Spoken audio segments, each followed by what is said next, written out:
अस्सलाम वालेकुम किसान भाई उम्मीद आप खैरियत से होंगे।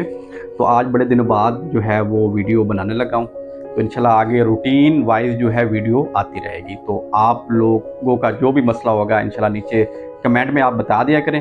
तो इंशाल्लाह मैं कोशिश करूँगा कि डेली बेस पर आपके मसले पर मैं एक वीडियो बना दूँ। जो भी आपका मसला हो आप मुझे बता दिया करें। तो आज की वीडियो में आपको एक खुशखबरी देना थी कि पाकिस्तान के अंदर थ्लेरियोसिस की जो बीमारी है उसकी वैक्सीन जो है वो लॉन्च हो गई है। तो थ्लेरियोसिस के बारे में मेरे अक्सर किसान भाई नहीं जानते होंगे, लेकिन जब मैं आप उनको बताऊंगा तो वो बिल्कुल समझ जाएंगे कि ये बीमारी वाकई उनके उनके जानवरों में आती है। दोस्तों, क्योंकि गर्मियों का सीज़न स्टार्ट हो रहा है तो आगे चिच्चड़ जो हैं वो अखीर आएंगे, बहुत ज़्यादा रेंज में आएंगे।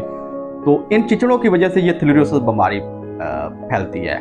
तो आपको मैं एक सादा से अल्फाज में बताऊं कि इनको हम चिचड़ियों का बुखार इस बीमारी को कहते हैं। अक्सर लास्ट गर्मियों के अंदर बहुत ज़्यादा आई थी ये बीमारी। इसमें अलामतें ये होती थी कि आपकी गायों के अंदर, ख़ास तौर पर गायों की जो विलायती गायें हैं, उनके अंदर ये होता था कि बुखार जो है 105 107 पर चला जाता था। तो आप जो है उसे टीके लगवाते थे। टीके लगवाने के बाद फिर वो कंट्रोल हो जाता, फिर दूसरे दिन फिर टीके लगवाते, फिर उसी तरह कंट्रोल हो जाता, फिर तीसरे दिन बुखार फिर उसी तरह आ जाता 105 6 पे। तो बड़ा मुश्किल हो गया था इसको कंट्रोल करना। तो आप में से जो लोग समझते हैं उन्होंने ब्लड टेस्ट भी करवाए, जानवरों के ब्लड के सैंपल्स करवाए और उनमें थ्लेरियोसिस बीमारी भी निकली होगी, बबीजियोसिस भी निकली होगी, एनाप्लाज्मोसिस भी निकली होगी। तो मेरा कहने का मेन मकसद है कि ये इंतहाई ख़तरनाक बीमारी है और इसमें अक्सर जानवरों के अंदर बहुत ज़्यादा कमज़ोरी हो जाती है और जिसकी वजह से जानवर जो है बिल्कुल बैठ जाता है और उठता भी नहीं है।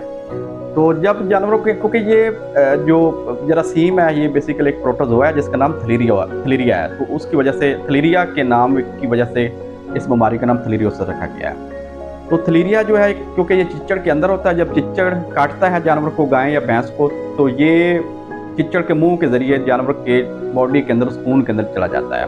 वहाँ पर ये कुछ देर रहता है और फिर ये अपने असरात दिखाना शुरू करता है, जहाँ क्योंकि वहाँ पर ये तकसीम होता है, अपनी नस्ल बढ़ाता है।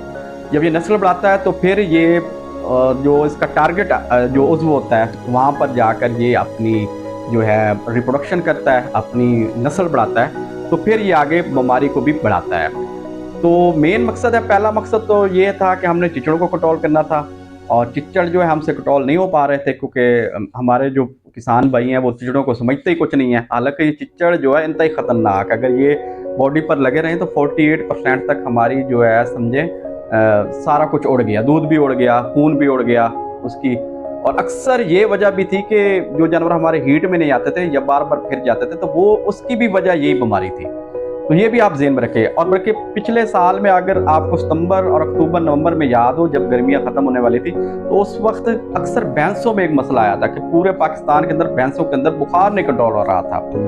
और बुखार हम इलाज कर करके थक गए थे। लेकिन उस वक्त क्योंकि मेरे पास एक छोटा सा लैब का सेटअप है तो मेरे पास सैंपल आते थे।